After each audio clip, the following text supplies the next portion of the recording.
नमस्कार दोस्तों, मैं डॉक्टर अनिल कुशवाहा आज आपका स्वागत करते हैं डॉक्टर नोट्स बायोलॉजी की सफलता की नेक्स्ट क्लास में। हम लोग ये नेक्स्ट क्लास लेकर चल रहे हैं और इससे पहले हमने आपका पूरा वायरस जो है वो क्लास खत्म कर दिया है। और हमारा कल की क्लास में हम लोगों ने बैक्टीरिया और बैक्टीरिया के हम लोगों ने जनरल कैरेक्टर पढ़े थे। बैक्टीरिया के जनरल कैरेक्टर के साथ हम लोगों ने उसके साइज, शेप और उसके अलावा बैसिलस, फोकस और उनके सब टाइप पढ़े थे और फ्लैजिला पढ़ा था। और हमने कहा था फ्लैजिला जो है बैक्टीरिया में अगर सबसे इंपॉर्टेंट कोई टॉपिक है तो बैक्टीरिया का फ्लैजिला है, जैसे मोनोट्राइकस और एम्फीट्राइकस, सिफाइलोलोफो और पेरीट्राइकस। इसका हमने ट्रिक भी बताई थी कि माकल ट्रिक है। हमने बताया था इनके एग्जाम्पल क्या है, कैसे याद रखना है। और ये हर एग्जाम में, अगर टीजीटी पीजीटी का एग्जाम दे रहे हैं, फ्लैजिला बैक्टीरिया पूछता है, जो कि कल की क्लास में बाकायदे हमने बहुत डिटेल में इसका अध्ययन किया था। किस प्रोटीन के बने होते हैं, क्या सब कुछ अध्ययन किया था। उसी के आगे की आज क्लास हम लोग बैक्टीरिया का सेकेंड पार्ट लेकर चल रहे हैं। और ये हो सकता है वीडियो डेमो के रूप में आज आपको अवेलेबल हो जाए, यूट्यूब पर देखेंगे, वो लास्ट में निर्धारित करेंगे। और यदि आप हमसे जुड़ना चाहते हैं, 1 जुलाई को हमारा सफलता बैच जो है टीजीटी पीजीटी का लॉन्च हो चुका है, जिसमें लगभग 5-6 क्लास है, छठी क्लास है।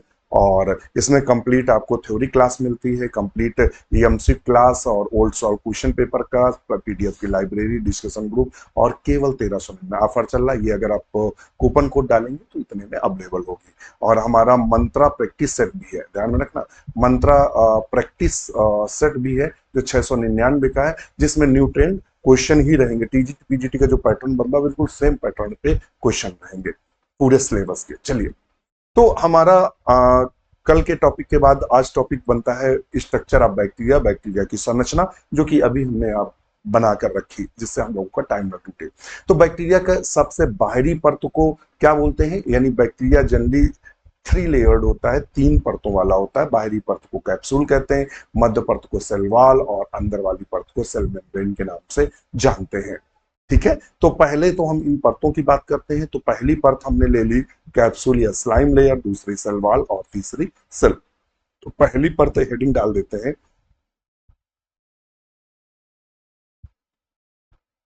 कैप्सूल।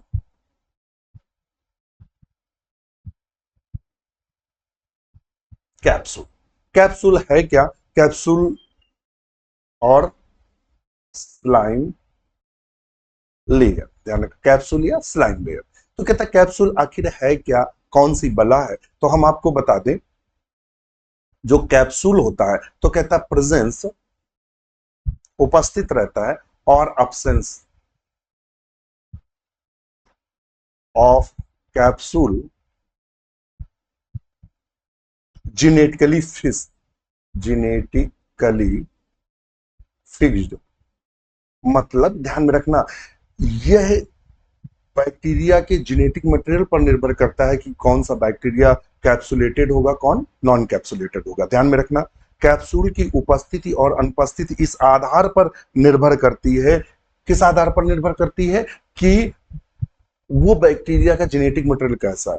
अगर कैप्सुलेटेड बैक्टीरिया है तो उसमें कैप्सूल बनेगा, जिसमें नॉन कैप्सुलेटेड है तो कैप्सूल नहीं बनेगा। ये जो कैप्सूल होता है बना किसका होता है, तो हम आपको बता दें कि ये made made up of polysaccharide. किसका बना होता है? पॉलीसैकेराइड का बना होता है। किसका बना होता है? ये जनरली पॉलीसैकेराइड का बना होता है, प्लस अमीनो एसिड का। अमीनो एसिड का किसका बना होता है? पॉलीसैकेराइड और अमीनो एसिड मिलकर कैप्सूल का निर्माण करती हैं।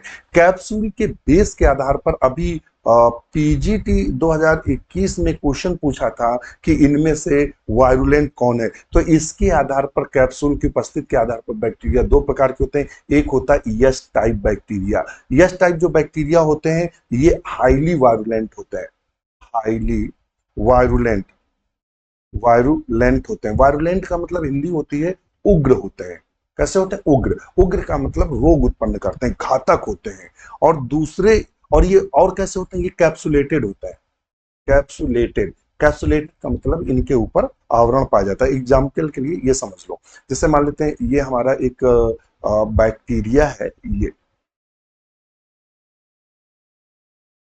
ये मान लो हमारा एक बैक्टीरिया है, और इसके ऊपर एक मोटा सा आवरण चढ़ा हुआ है, जो इसे क्या बोलते हैं, कैप्सूल बोलते हैं। और दूसरा जो हमारा वायरस है वो आर टाइप होता है।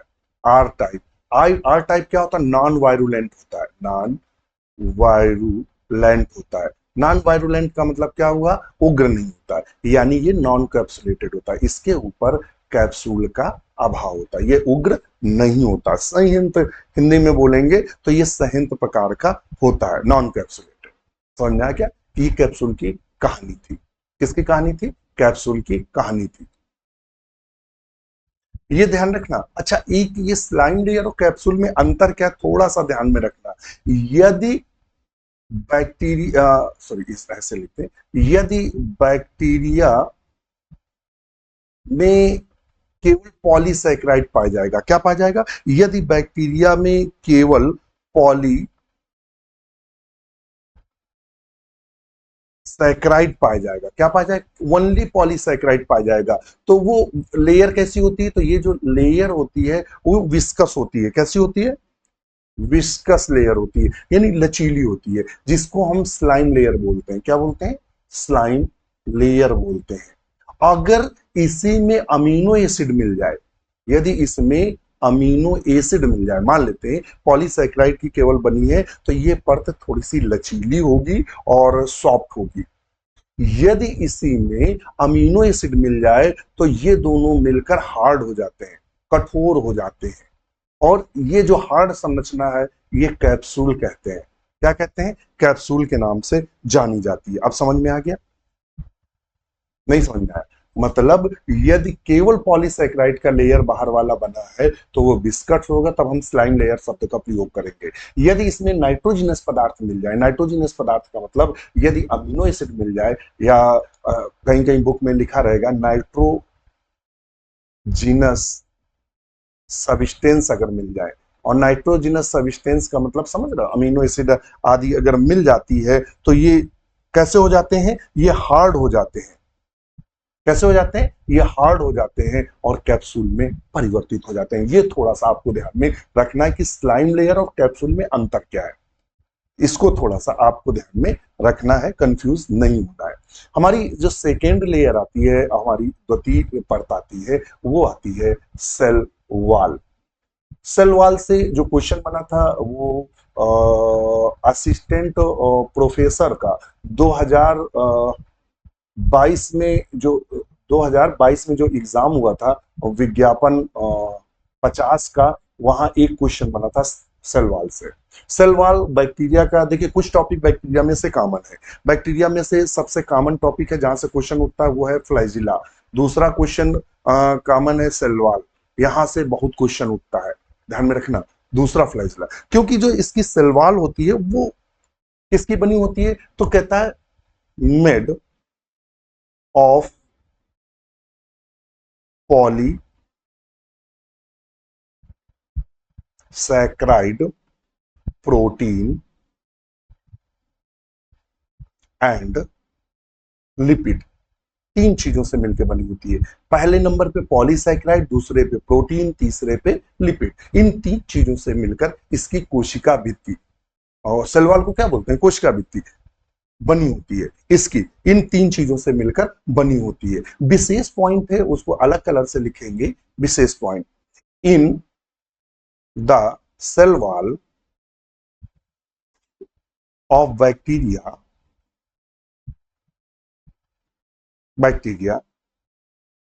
देयर आर शुगर ड्राइवेटीज या ड्राइव्स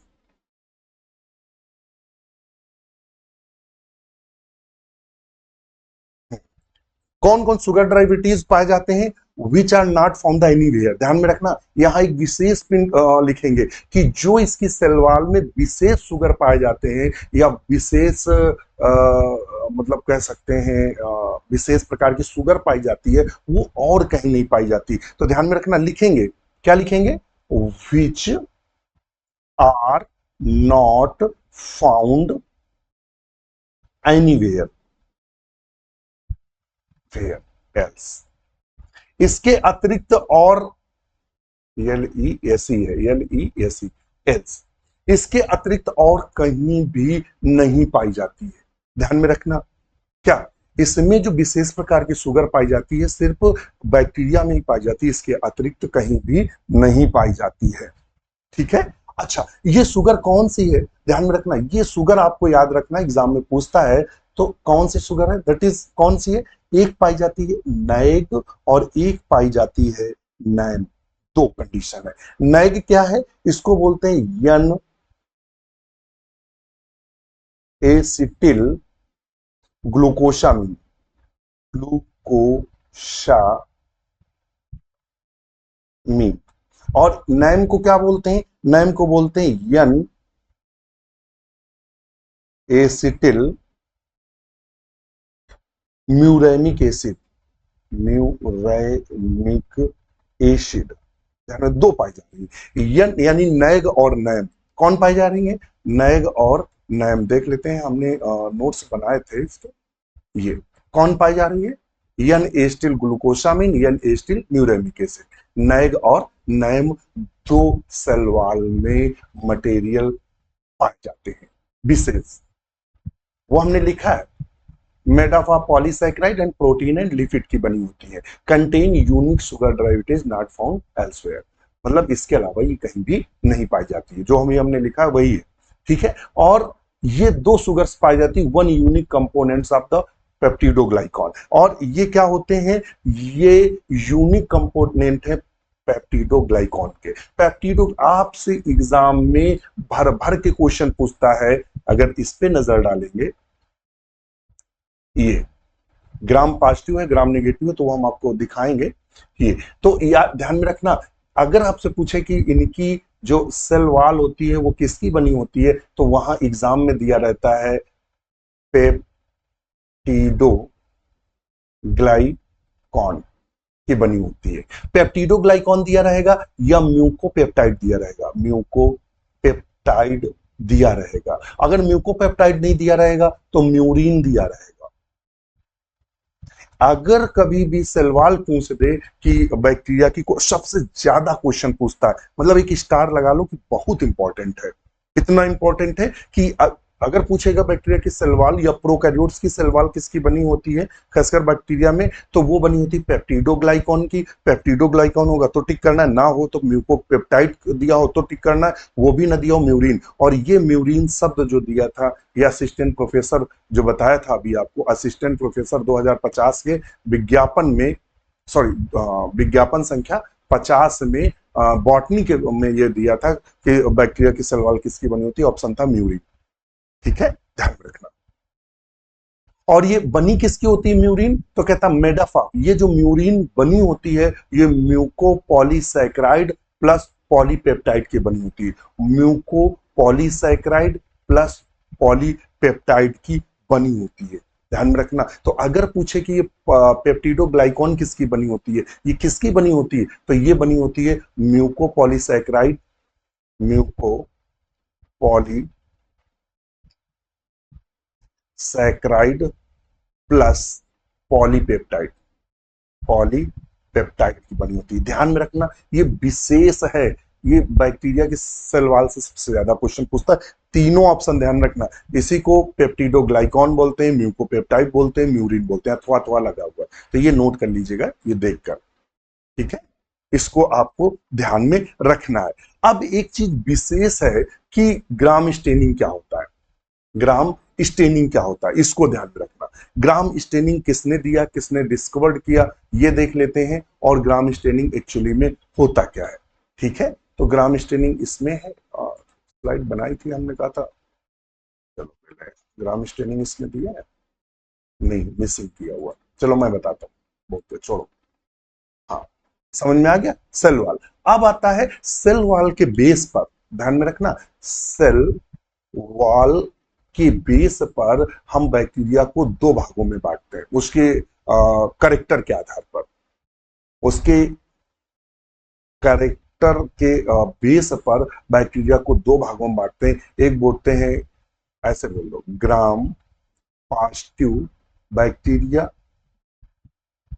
और एक बांटते हैं ग्राम निगेटिव बैक्टीरिया। दो तरह के जीवाणुओं को बांटते हैं, ग्राम पॉजिटिव कौन है, ग्राम निगेटिव कौन है, सेल वॉल के लक्षण के आधार।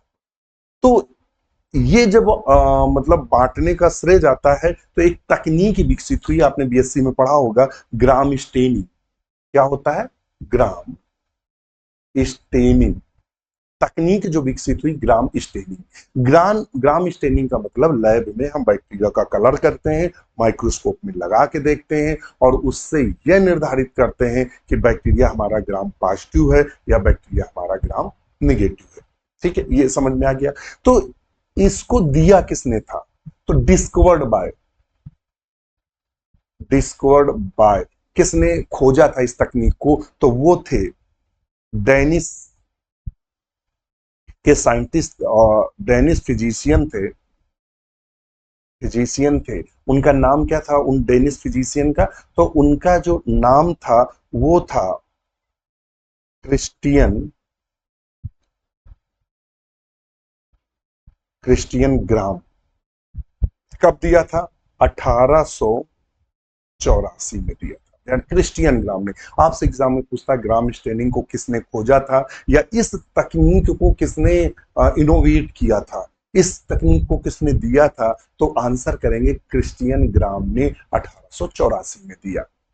ठीक है, ये थोड़ा सा मामला ऐसा है कि आपको पूरा पता होना चाहिए। इन्होंने ही अब स्टेनिंग के बेस पर दो तरह के बैक्टीरिया, ग्राम पॉजिटिव बैक्टीरिया बनाए और ग्राम नेगेटिव बैक्टीरिया बताए।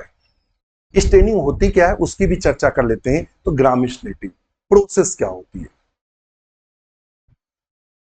प्रोसेस क्या, आखिर ये किस तरह से होती है। तो पहले नंबर पर हम क्या लेते हैं, यहां ऐसे लिख लो, पहले हमने बैक्टीरिया लिया, बैक्टीरिया प्लस उस बैक्टीरिया के साथ, मतलब बैक्टीरिया लिया स्लाइड पे, जैसे कांच की पट्टी जो होती है जिसे स्लाइड बोलते हैं, उस पे हमने बैक्टीरिया का ड्रॉप डाला जिसमें बहुत सारे बैक्टीरिया है, और उसमें क्या मिलाया, तो उसमें हमने मिला दिया क्रिस्टल वायलेट। क्या मिला दिया, क्रिस्टल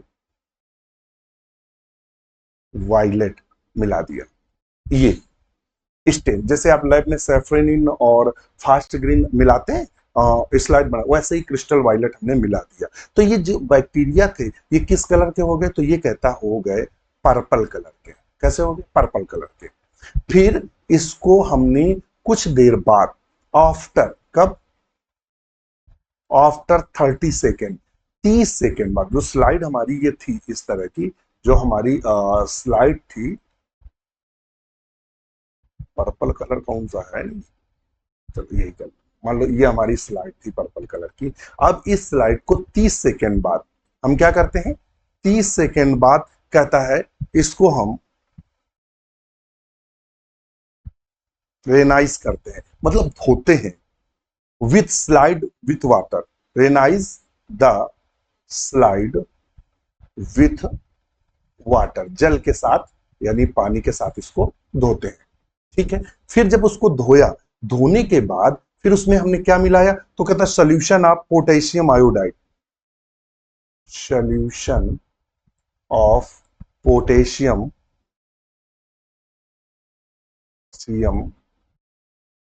आयोडाइड।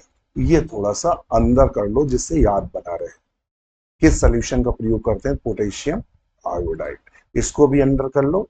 और क्या यूज करते हैं, क्रिस्टल वायलेट, पोटेशियम आयोडाइड। अब उस स्लाइड में हमने कुछ में पोटेशियम आयोडाइड की डाली, और क्या डाला, प्लस आयोडीन डाली। क्या डाली, iodine, potassium iodide plus iodine हमने डाली। तो ये किस कलर के हो गए, तो ये हमारे हो गए, जो स्लाइड में बैक्टीरिया थे ये हो गए डीप वायलेट, डीप वायलेट हो गए, यानी गहरे बैंगनी रंग के हो गए। फिर अब हम क्या करेंगे, ध्यान से सुनना, बड़ी मजेदार कहानी है। फिर हमने क्या किया, इनको after 20 second, after 20 second, 20 second बाद, अभी हमने किया, हमने देखा कि गहरे हो गए, फिर हम आफ्टर 20 सेकेंड हम इनको क्या करते हैं, रिनाइज करते हैं, पुनः धोते हैं with water, sorry with water, जल के साथ इनको हम पुनः धोते हैं। धोने के बाद फिर हम क्या करते हैं, ऐड इस स्लाइड में मिलाते हैं 90% एथिल अल्कोहल मिलाते हैं। कितने परसेंट? 90% हम इनमें एथिल अल्कोहल, मतलब कितना प्योर? 90% प्योर एथिल अल्कोहल मिलते हैं, जिससे इनका क्या होता है? डी कलराइजेशन हो जाता है। डीकलराइजेशन। अभी जो डार्क या डीप वायलेट थे, अब ये बिल्कुल सब इनका रंग उड़ जाता है। अब इसमें क्या करते हैं? अब इसमें हम काउंटर स्टेन करते हैं। क्या करते हैं? काउंटर स्टेन करते हैं। ध्यान रखना, क्या करते हैं? Counter stand. काउंटर स्टेन करते हैं। काउंटर स्टेन किससे करते हैं? With saffron. सैफरनिन। अब इसमें सैफरनिन को स्टेन करते हैं या सैफरनिन से स्टेन करते हैं। अब फिर क्या करते हैं? फिर हम इसमें अल्कोहल यूज करते हैं। यूज अल्कोहल, थोड़ा सा अल्कोहल यूज करते हैं। फिर ये बैक्टीरिया दो तरह के हो जाते हैं। ये बैक्टीरिया कैसे हो जाते हैं? दो तरह के हो जाते हैं। कैसे? एक हो जाते हैं कलर्ड, रंगीन, और जो दूसरे वाले होते हैं वो हो जाते हैं नॉन। जो रंगीन होते हैं वो हम कह देते हैं ये सारे ग्राम पॉजिटिव बैक्टीरिया है। जो नॉन कलर रहते हैं उनको बोल देते हैं ग्राम नेगेटिव बैक्टीरिया। समझ में आया? क्या समझ में आया? थोड़ा सा लंबा प्रोसेस था, फिर से देख लेते हैं। यहां से प्रोसेस क्या है?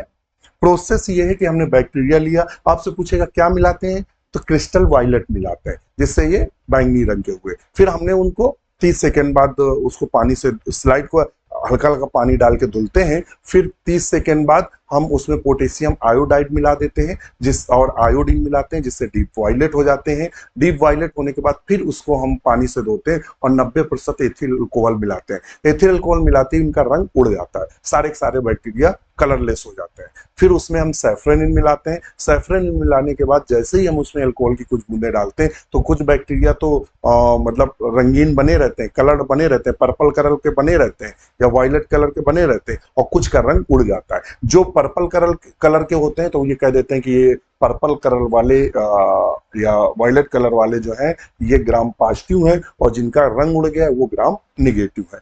इस आधार पर क्रिश्चियन ग्राम ने यह निर्धारित किया कि कौन से बैक्टीरिया ग्राम पॉजिटिव है और कौन से बैक्टीरिया ग्राम निगेटिव है। हमने देखेंगे स्लाइड में बनाने की कोशिश की थी। हाँ, ये देखिएगा आप, एक ग्राम स्टेनिंग स्लाइड है और क्रिश्चियन ग्राम ने 1884 में दिया था। हम क्या करते हैं? बैक्टीरिया लेते हैं, क्रिस्टल वायलेट मिलाते हैं, और उसके बाद ये वायलेट कलर के हो जाते हैं या पर्पल कलर के हो जाते हैं। और फिर कहता है wait 30 second, then rinse slide the water. फिर इसको हम 30 सेकेंड बाद धो देते हैं। सेकेंड नंबर पे क्या किया? Add the solution potassium iodide. अब उसमें हम पोटेशियम आयोडाइड मिलाते हैं और 20 सेकेंड तक वेट करते हैं, फिर उसको पानी से धो देते हैं। तो देखेंगे डीप वायलेट कलर के हो जाते हैं, अत्यधिक डार्क हो जाते हैं। तीसरे स्टेप पे 90% हम इसमें एथिल अल्कोहल मिलाते हैं, तो ये डिकलराइजेशन होता है, इनका रंग उड़ जाता है। Separate cells into coloured and non coloured. समझ में आ गया? ये यहाँ ये चीज पॉइंट हटाओ। ये ये एथिल अल्कोहल मिलाते ही डिकलराइजेशन, कलर उड़ जाता है। फिर इसमें हम काउंटर स्टेन करते हैं। ये वाला पॉइंट हटा दीजिएगा, ये वाला मिसिंग कर दीजिएगा। एथिल 90% एथिल अल्कोहल मिला है तो सब डिकलराइजेशन हुआ, सब बैक्टीरिया का रंग उड़ गया। फिर काउंटर स्टेन मिलाते हैं विथ सैफरन। जब सैफरन मिलाते हैं तो इसमें बैक्टीरिया दो रंग के प्राप्त होते हैं, एक वायलेट जो ग्राम पॉजिटिव कहलाते हैं, और एक जो ग्राम निगेटिव होते हैं वो कलरलेस होते हैं। यहाँ उसने दे दिया है रेड या पिंक जो होते हैं वो कैसे होते हैं? ग्राम निगेटिव होते हैं। ध्यान में रखना, कैसे होते हैं? ग्राम निगेटिव होते हैं। तो इस तरह से या तो ये वाला फॉलो कर लीजिएगा, ये वाला। दो तरह के बैक्टीरिया प्राप्त होते हैं, एक कलर्ड प्राप्त होते हैं जो रंगीन वाले होते हैं। उनकी हमने कहानी बता दी कि रंगीन वाले कैसे होते हैं और बिना रंगीन वाले कैसे होते हैं।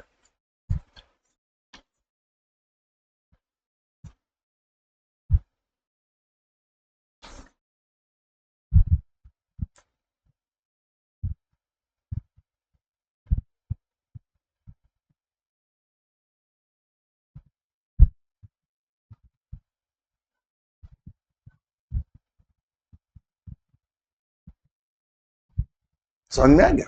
तो नॉन कलर्ड जो थे या कुछ नॉन कलर्ड प्राप्त होते हैं, तो यहाँ थोड़ा सा ये चेंज कर लीजिएगा, बाय द वे आप कंफ्यूज हो जाए, कि जो वायलेट कलर के होते हैं, कैसे होते हैं, वायलेट जो कलर के होते हैं वो ग्राम पॉजिटिव होते हैं, ग्राम पॉजिटिव। और या तो कलर्ड कलरलेस होंगे, या पिंक या रेड कलर के जो होंगे वो ग्राम निगेटिव होंगे, ग्राम निगेटिव। ठीक है, इस तरह से हमें ग्राम पॉजिटिव और ग्राम निगेटिव दो तरह के बैक्टीरिया प्राप्त होते हैं। समझ में आ गया। हाँ, अब हम चलते हैं आगे। अब आता है ग्राम पॉजिटिव और ग्राम नेगेटिव में अंतर क्या है। यहां से भर भर के क्वेश्चन पूछे जाते हैं कि ग्राम नेगेटिव में और ग्राम पॉजिटिव में अंतर क्या होता है। तो हम आपको बता दें कि जो ग्राम पॉजिटिव होते हैं, यहां लिख लेंगे, चेंज कर दें, ग्राम पॉजिटिव, और यहां लिख लेंगे ग्राम निगेटिव। एक्चुअली में ये हमने पढ़ाने के लिए बनाया था, मगर जिससे बनवाया उसने काफी कुछ मिसिंग कर दिया, तो ये समस्या है। तो एक दो स्लाइडें हमने बनवाई थी, इसीलिए हमने कहा था इस स्लाइड से नहीं तो इस स्लाइड से बता देंगे, तो उसने कुछ चीजें जो है वो मिसिंग कर दी। तो अब वो, मुझे लगा था कि टाइम थोड़ा सा बचेगा हम लोगों का, तो मिसिंग करके रखा उसने मैटर को। ये देख लीजिएगा, ये ग्राम पॉजिटिव है और ग्राम निगेटिव बैक्टीरिया। ठीक है, ये ध्यान रखिए, ये ग्राम पॉजिटिव है और ये ग्राम निगेटिव है। अब हम ग्राम पॉजिटिव और ग्राम निगेटिव में अंतर देख लेते हैं, यहाँ स्पष्ट लिखा है। और ये जो ग्राम पॉजिटिव होते हैं ये डीप वायलेट दिखाई देते हैं।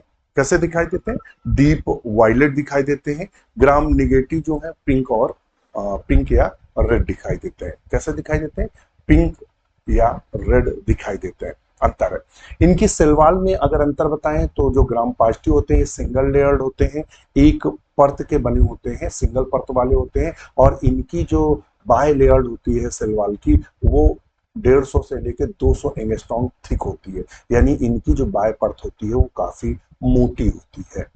जबकि ग्राम निगेटिव जो होते हैं वो ट्रिपल लेयर्ड होते हैं। कैसे होते हैं, ट्रिपल लेयर्ड होते हैं। और इनकी मोटाई जो होती है 75 से लेकर 120 एंगस्ट्रॉम होती है। क्या होता है, 75 से लेकर और 120 एंगस्ट्रॉम होती है। तो आपसे पूछेगा वो बैक्टीरिया कौन सा है जो त्रिपर्ती या थ्री लेयर्ड वाला होता है, तो ग्राम निगेटिव है, मगर मोटाई कम होती है। पेप्टिडोग्लाइकान की बात करें तो वेरी हाई, जो ग्राम पॉजिटिव होते हैं उसमें पेप्टिडोग्लाइकॉन जो होती है वो 80% तक पाई जाती है।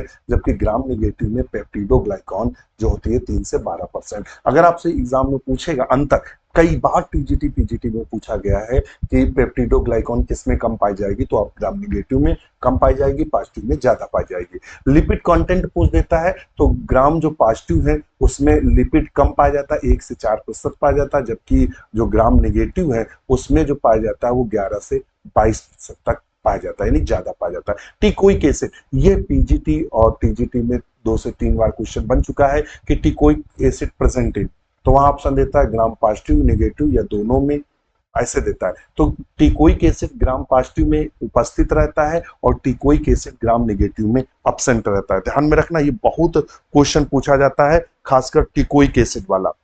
जो टिकोइक एसिड है वो क्या होता है, ग्राम पॉजिटिव में पाया जाता है, ग्राम नेगेटिव में अनुपस्थित होता है। मीजोसोम की बात अगर करें तो इसमें हाईली प्रोमिनेंट होता है, इसमें लेस प्रोमिनेंट होता है। ध्यान में रखना, अगर मीजोसोम पूछेगा तो इसमें हाईली प्रोमिनेंट होता है और इसमें नेगेटिव में लेस प्रोमिनेंट होता है। तो ये थोड़ा सा आप ध्यान में देंगे।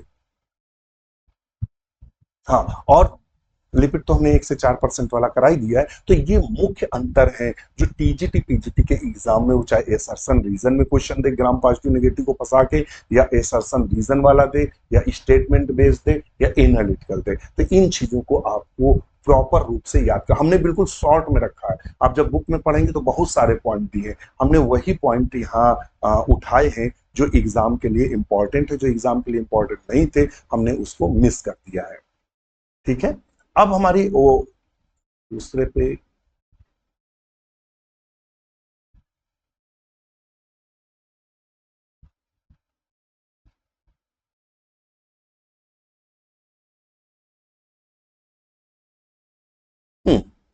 फिर अगर हम बात करते हैं नेक्स्ट पॉइंट की, और हमारा नेक्स्ट पॉइंट क्या है, हमारा नेक्स्ट वाला पॉइंट जो है वो था, अभी हमने पहले क्या बताया था आपको, कैप्सूल पढ़ाया, और दूसरे में क्या पढ़ाया था, सेल वॉल पढ़ाया, और सेल वॉल के आधार पे बैक्टीरिया पॉजिटिव और नेगेटिव बताए।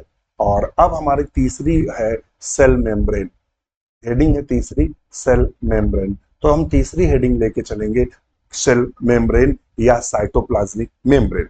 साइटोप्लाज्मिक मेम्ब्रेन क्या होती है, तो ये कहता है कि ये जो जनरली 3 लेयर्ड होती है, कैसी होती है, 3 लेयर्ड होती है, 3 परतों वाली बनी होती है, लेयर्ड है। और ये क्या ध्यान में, और क्या कहता है, ये जनरली क्या होती है, सिलेक्टिबल परमिएबल होती है, टी विली परमिएबल होती है, अर्थात इसमें चुनिंदा पदार्थ अंदर जा सकते हैं, चुनिंदा पदार्थ बाहर आ सकते हैं, ना तो सब कुछ अंदर जा सकता है ना कुछ बाहर आ सकता है। फिर इसमें कुछ विशेष स्पेशल स्ट्रक्चर पाया जाता है, स्पेशल स्ट्रक्चर पाया जाता है। वो स्पेशल स्ट्रक्चर आपको याद रखना है, जिसको इसके मुड़ने से विशेष संरचना बनती है, उस संरचना को हम बोलते हैं मीजोसोम। विशेष संरचना है mesosome.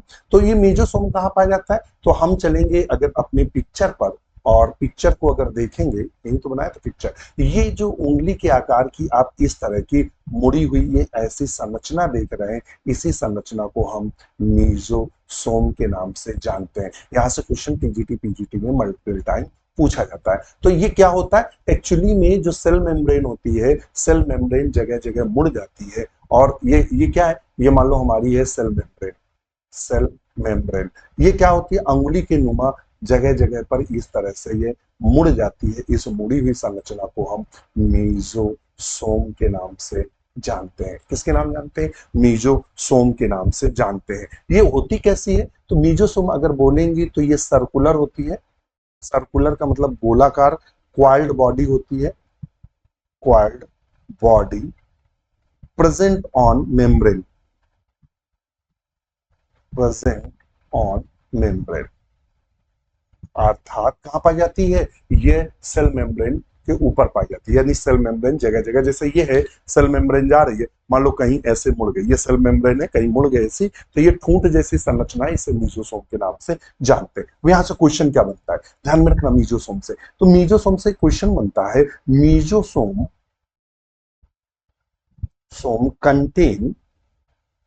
Contain respiratory enzyme, respiratory enzyme. जो मीजोसोम है उसमें श्वसन एंजाइम पाए जाते हैं, ध्यान में रखना, क्या पाए जाते हैं, श्वसन एंजाइम। लाइक कौन पाए जाते हैं, तो श्वसन एंजाइम, तो कहता है लाइक, तो लाइक में कौन सा श्वसन एंजाइम पाया जाता है, तो कहता है like oxidase, oxidase and dehydrogenase, ये पाया जाए, ऑक्सीडेज और डिहाइड्रोजिनेज के समान एंजाइम इसमें देखने को मिलते हैं। अच्छा, ये जो इसमें ये कंडीशन पाई जाती है हाइड्रेज और ये, तो इसके कारण इसकी कुछ खास करेक्टर इसका हो जाता है, जो विशेष रूप से बिल्कुल इसको अलग करता है। वो खास करेक्टर क्या है, तो इसीलिए इसे mesosome also known as mitochondria of bacterial cell,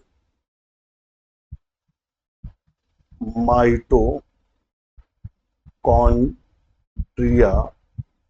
of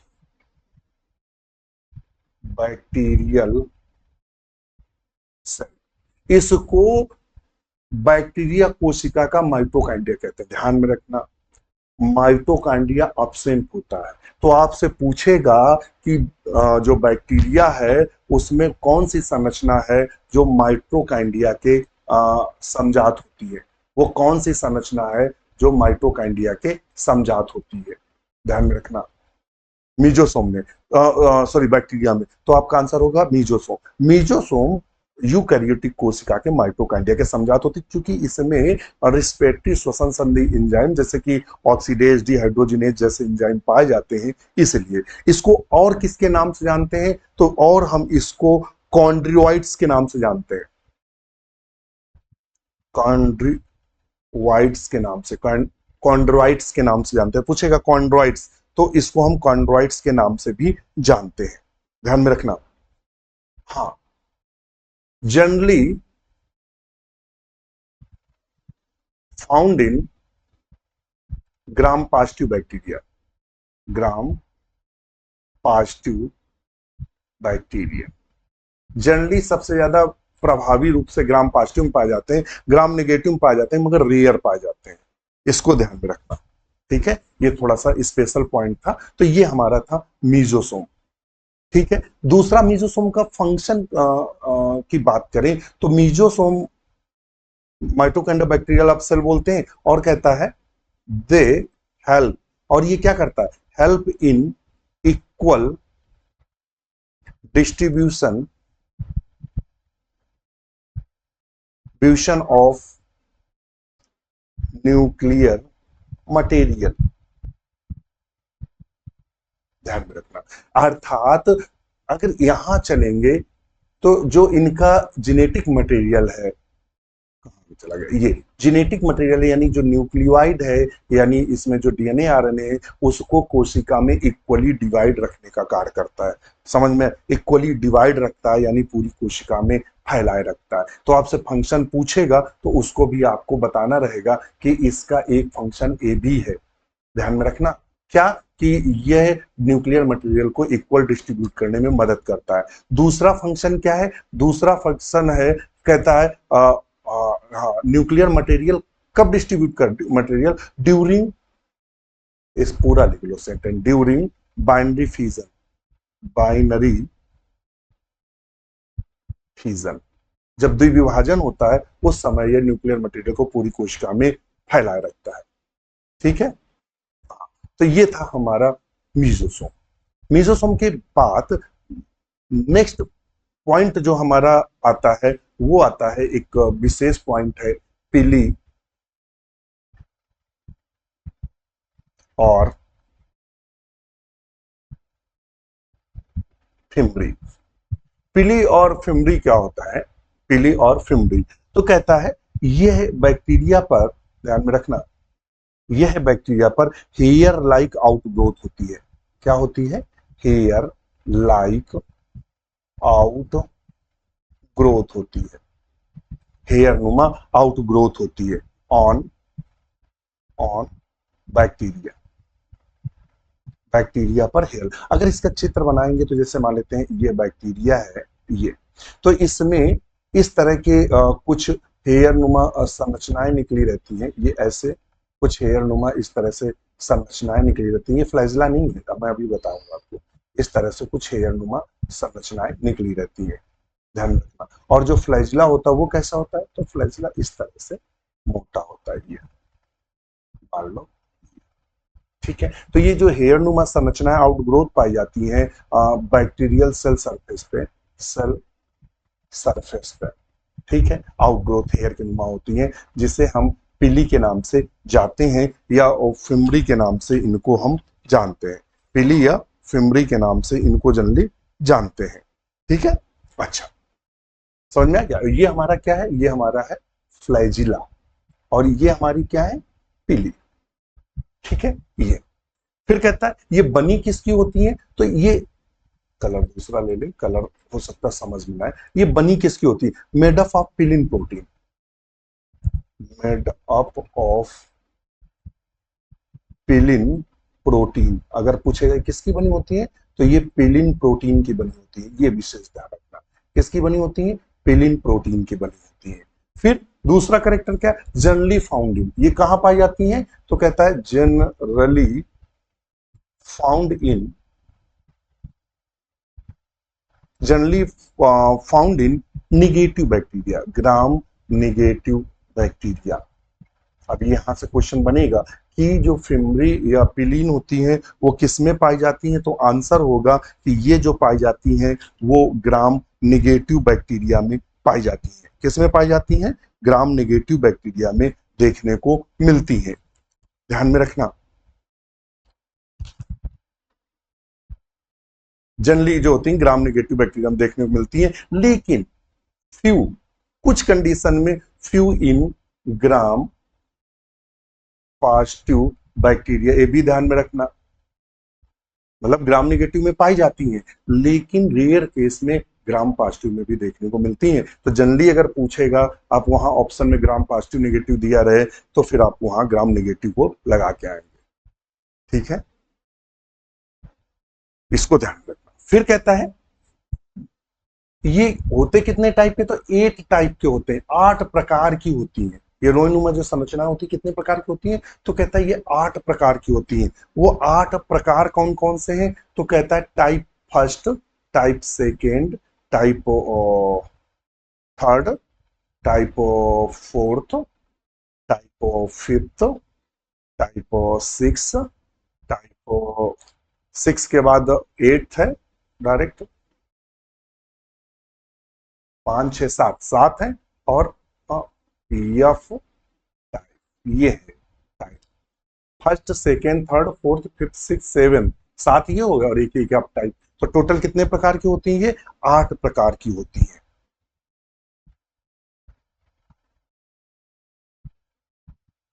और इसमें से ध्यान में रखना, इसमें से जो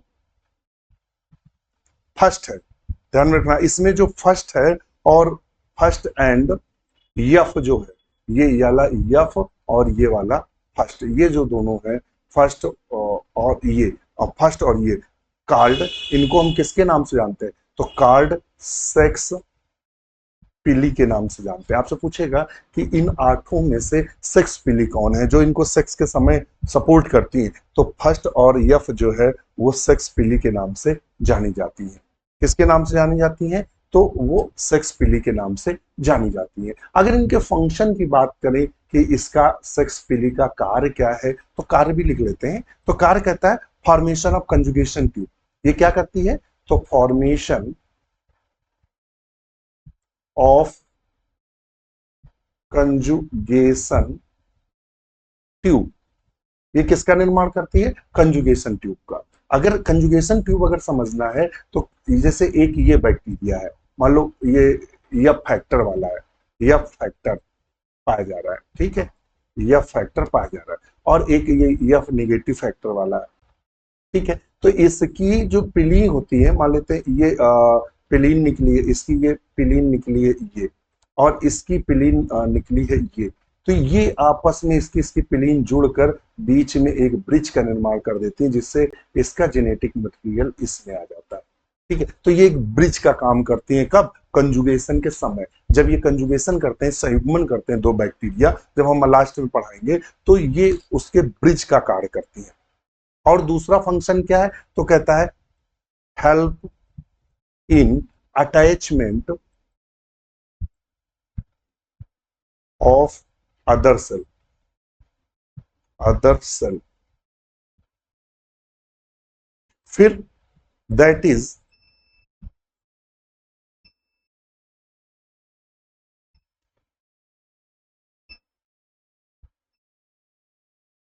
एग्लूटिनेशन और क्लम्प फॉर्मेशन, क्लम्प फॉर्मेशन का कार्य करती है।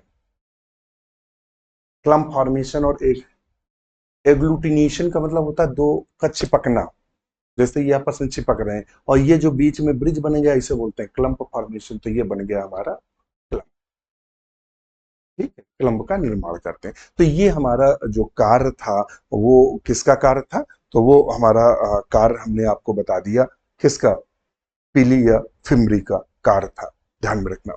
नेक्स्ट हमारा आप आता है, हम अपने बैक्टीरिया के पहले स्टेज पे आएंगे और वहां समझेंगे अब इस बैक्टीरिया के अंदर जो लिक्विड भरा हुआ है, तरल भरा हुआ है, जिसे हम मैट्रिक्स के नाम से जानते हैं। किसके नाम से जानते हैं? मैट्रिक्स के नाम से जानते हैं। या इसका जो तरल पदार्थ है, तो साइटोप्लाज्म बोल सकते हैं, उस तरल पदार्थ की बात करते हैं। तो अब हमारी नेक्स्ट हेडिंग आएगी मैट्रिक्स।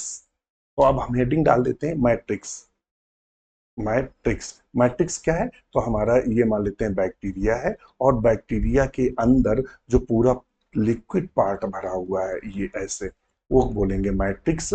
और इसको यहाँ चूंकि अभी यहाँ पढ़ा रहे हैं, तो ये हमारा मान लेते हैं मीजोसोम है, और ये हमारा न्यूक्लियाइड है, ये पॉलीराइबोसोम है। ठीक है, तो ये हमारा हो गया मैट्रिक्स। तो मैट्रिक्स की अगर बात करेंगे तो इसमें क्या पाया जा रहा है मैट्रिक्स तरल के अंदर? तो ये वाला पाया जा रहा है जेनेटिक मटेरियल, जिसको हम बोलते हैं न्यूक्लियोइड। न्यूक्लियोइड, ये पीजीटी में क्वेश्चन पूछा जा चुका है। न्यूक्लियोइड क्या बोलते हैं जेनेटिक मटेरियल को? तो जेनेटिक मटेरियल को न्यूक्लियोइड के नाम से जानते हैं। तो अब हेडिंग डालेंगे मैट्रिक्स में क्या पाया जा रहा है? तो मैट्रिक्स में पाया जा रहा है न्यूक्लियोइड।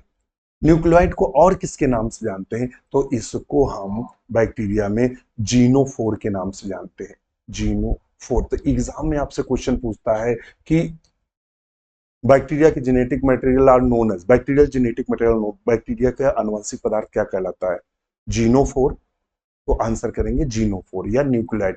न्यूक्लियोइड कह दो या जीनोफोर कह दो, दोनों माना है। ये बना किसका होता है न्यूक्लियोइड या जीनोफोर? तो कहता फाउंड, क्या पाया जाता है इसमें? डीएनए पाया जाता है। DNA with without any membrane. DNA with out any membrane, बिना किसी झिल्ली के, ध्यान में रखना, बिना किसी झिल्ली के डीएनए पाया जाता है। न्यूक्लियोइड में क्या पाया जाता है? न्यूक्लियोइड किसका बना होता है? तो ये डीएनए का बना होता है, इस पे कोई भी झिल्ली नहीं होती है, यानी केंद्रक का अभाव होता है। ध्यान में, न्यूक्लियोइड से न्यूक्लियस नहीं समझना है, न्यूक्लियोइड शब्द अलग है, न्यूक्लियस शब्द अलग है। तो चूंकि इसमें क्या होता है, ये तो आप सब जानते हैं कि जनरली क्या होता है, न्यूक्लियस जो होता है, न्यूक्लियस जो होता है वो अब्सेंट होता है, अनुपस्थित होता है। तो न्यूक्लियस एब्सेंट होता है, इसलिए न्यूक्लियाइड शब्द दिया गया। ये किसका बना होता है? इसमें डीएनए होता है विदाउट एनी मेम्ब्रेन, कोई भी झिल्ली नहीं होती। और इसका जो डीएनए होता है, खास बात है, डबल हेलिकल होता है। ये बहुत क्वेश्चन पूछता है, कैसा होता है? तो डबल हेलिकल होता है। और कैसा होता है? एंड सर्कुलर होता है। सर्कुलर होता है, यानी डबल हेलिकल का मतलब हुआ इस तरह का, मान लेते हैं ये जैसे है, तो इस तरह का दो धागों से मिलकर बना होता है डबल है, और गोलाकार होता है। तो एग्जाम में क्वेश्चन पूछ देता है कि इसका जो मतलब जेनेटिक मटेरियल है वो कैसा होता है? तो इसका आनुवंशिक पदार्थ लिखेंगे डबल हेलिकल, यानी इस तरह से दो धागों वाला होता है, ये ऐसे। और कैसा होता है? सर्कुलर, यानी गोल, ये पूरा इस तरह से गोल दो धागों वाला होता है। ठीक है, हाँ, इसको ध्यान में रखना। और एक खास बिंदु और ध्यान में रखने के, इसमें ग्वाइनिन और cytosine less found, less found, मतलब इनमें जो ग्वाइनिन और साइटोसिन है लेस फाउंड देन एडनिन और थाइमिन, यानी ग्वाइनिन और साइटोसिन एडनिन थाइमिन की अपेक्षा कम पाए जाते हैं। या ये कह देंगे एडनिन और थाइमिन इसके डीएनए में ज्यादा पाया जाता है, और साइटोसिन और ग्वाइनिन कम पाया जाता है। ठीक है, ये विशेष ध्यान में रखेंगे, क्योंकि अब जो क्वेश्चन आ रहे हैं वो घुमाने वाले हो रहे हैं। दूसरा एक और पॉइंट्स नोट करेंगे, तो पॉइंट्स यहां नोट कर लो ऊपर। इसमें क्या होता है? हिस्टोन प्रोटीन अब्सेंट होती है। तो इसमें क्या होता है? हिस्टोन प्रोटीन अब्सेंट, एब्सेंट होती है, यानी इसमें एब्सेंस होती है, या एब्सेंट होती है। कौन? Histone protein. हिस्टोन प्रोटीन का इसमें अभाव होता है, ध्यान में रखना। इसमें क्या होता है कि जनरली जो हिस्टोन प्रोटीन होती है वो अनुपस्थित होती है। इसको भी ध्यान में आप रखेंगे कि हिस्टोन प्रोटीन इसमें अनुपस्थित होती है, एब्सेंस होती है। अब इसके बाद इसमें एक विशेष प्रकार की संरचना पाई जाती है, जहां से सबसे ज्यादा क्वेश्चन पूछते हैं, वो है प्लाज्मिड। प्लाज्मिड, प्लाज्मिड क्या होते हैं? तो वो कहता है कि जो इनके प्लाज्मिड होते हैं वो एक्स्ट्रा क्रोमोसोमल डीएनए होता है। क्रोमोसोमल डीएनए होता है, एक्स्ट्रा क्रोमोसोमल डीएनए होता है। यानी एग्जाम्पल के लिए अगर एक हम पिक्चर बनाएंगे, तो ये मान लेते हैं एक, सॉरी, ये एक हमारी बैक्टीरियल कोशिका है, पाए हुए ये मान लो। फिर इसमें हमारा ये मेन क्रोमोसोम्स है, ये मान लो ये हमारा मेन क्रोमोसोम्स है, यानी ये हमारा न्यूक्लियोइड है, या इसी को जीनोफोर बोलते हैं, जीनोफोर है। इसके अतिरिक्त कुछ विशेष प्रकार के डीएनए इस तरह से एक्स्ट्रा डीएनए पाए जाते हैं। ये एक्स्ट्रा डीएनए को हम प्लाज्मिड कहते हैं। क्या बोलते हैं? प्लाज्मिड। इसीलिए एक्स्ट्रा क्रोमोसोमल डीएनए, ये मेन क्रोमोसोमल है, मगर क्रोमोसोमल के अलावा अलग अलग डीएनए की कुछ क्रोमोसोमल डीएनए पाया जाता है, जिसे हम प्लाज्मिड के नाम से जानते हैं। यहां से फिर क्वेश्चन पूछता है, डिस्कवर्ड बाय, प्लाज्मिड की खोज किसने की थी? Discovered by. अगर पूछेगा प्लाज्मिड की खोज किसने की थी, तो आंसर होगा लीडर वर्ग ने की थी। किसने की थी? लीडर वर्ग ने। कब की थी? 1952 में। प्लाज्मिड की खोज का श्रेय किसे जाता है? तो प्लाज्मिड की खोज की थी लीडर वर्ग ने। कब की थी? 1952 में इसको पहली बार खोजा था। फिर कहता है ये प्लाज्मिड होते कैसे हैं? ये प्लाज्मिड होते कैसे हैं? तो स्मॉल होते हैं, छोटे होते हैं, स्मॉल होते हैं, सर्कुलर होते हैं, सर्कुलर होते हैं यानी रिंग लाइक होते हैं, एंड डबल स्टैंडर्ड होते हैं। डबल स्ट्रैंडेड होते हैं यानी दो धागों वाले होते हैं। यानी इस तरह से सर्कुलर होते हैं और दो धागों वाले होते हैं ये डीएनए। और ये कैसे होते हैं? इंडिपेंडेंट होते हैं, इंडिपेंडेंट होते हैं। अर्थात जल्दी, ये तो मानते हैं कि जो जेनेटिक मटेरियल होता है वही कोशिका को नियंत्रित करता है सबको। ये जो न्यूक्लियाइड पूरी बैक्टीरिया कोशिका को नियंत्रित करता है, लेकिन प्लाज्मिड अपने आप को स्वयं नियंत्रित करते हैं, इसीलिए ये स्वतंत्र होते हैं, अपने आप को स्वयं नियंत्रित करते हैं। फिर आता है type of plasmid. Type of plasmid, plasmid कितने प्रकार के होते हैं? टाइप ऑफ प्लाज्मिड, तो एक्चुअली में प्लाज्मिड कई प्रकार के होते हैं। तो उससे पहले हम एक चीज यहाँ और लिख दें। चलो, टाइप ऑफ प्लाज्मिड से पहले एक चीज और, इनका साइज वगैरह लिख लें। अगर प्लाज्मिड के मॉलिक्यूलर वेट की बात करें, मॉलिक्यूलर वेट आणविक भार की बात करें, तो 5 × 10⁻⁷ इनका आणविक भार होता है। 2 कितना होता है? 7 × 10⁻⁷, 5 × 10⁻⁷, और से लेकर 7 × 10⁻⁷, ये इनका आणविक भार है। फिर कहता है मे बी, इनमें कितने जीन्स पाए जाते हैं? तो कहता मे बी 100 जीन। ये माना जाता है कि इन प्लाज्मिड में लगभग 100 जीन पाए जाते हैं। फिर आता है ये इनके मैक्सिमम टाइप कितने अभी तक जो टाइप डिस्कवर्ड किए गए हैं, तो ये डिस्कवर किया गया कि ये 9 टाइप प्लाज्मिड जो है, 9 प्रकार के 9 टाइप प्लाज्मिड आइडेंटिफाइड आइडेंटिफाइड अभी तक 9 प्रकार के प्लाज्मिड की खोज की जा चुकी है। कितने प्रकार की प्लाज्मिड की खोज की जा चुकी है? तो 9 प्रकार। ये जो पूछा गया क्वेश्चन है, ये टीजीटी और पीजीटी में कई बार पूछा गया कि अभी तक प्लाज्मिड कितने ज्ञात हैं, तो हमें 9 प्रकार के प्लाज्मिड ज्ञात है। इस ऐसे लिखो को, वो ऐसा लग रहा है जैसे आई बनी कैपिटल। 9 टाइप प्लाज्मिड, कितने प्रकार के प्लाज्मिड को? 9 टाइप के प्लाज्मिड अभी तक खोजे जा चुके हैं। ठीक है, 9 प्रकार के जो प्लाज्मिड हैं उनकी अभी तक खोज की जा चुकी है।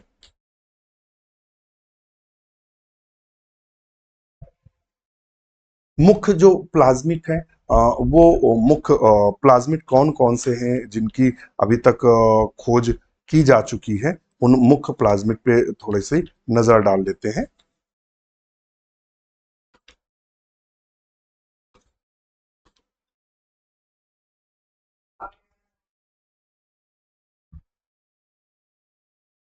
पहले आते हैं टाइप ऑफ प्लाज्मिड में, प्लाज्मिड। तो पहला जो प्लाज्मिड है वो है एफ फैक्टर। पहला कौन सा है? एफ फैक्टर प्लाज्मिड है, जो फॉर फर्टिलिटी होता है, फॉर फर्टिलिटी यानी जो निषेचन से संबंधित है। दूसरा जो हमारा प्लाज्मिड है वो है आर प्लाज्मिड। जो हमारा आर प्लाज्मिड दे दो या आर फैक्टर दे दो, आर फैक्टर, आर फैक्टर ये किसके लिए है? तो फॉर रेजिस्टेंस, फॉर रेजिस्टेंस, ये दवाओं के प्रति प्रतिरोधक होता है। फिर नंबर 3 है कोल्ड फैक्टर। क्या है? कोल फैक्टर। कोल फैक्टर किसके लिए जिम्मेदार है? For कोलिसिनोजिनी, for कोलिसिनोजेनी,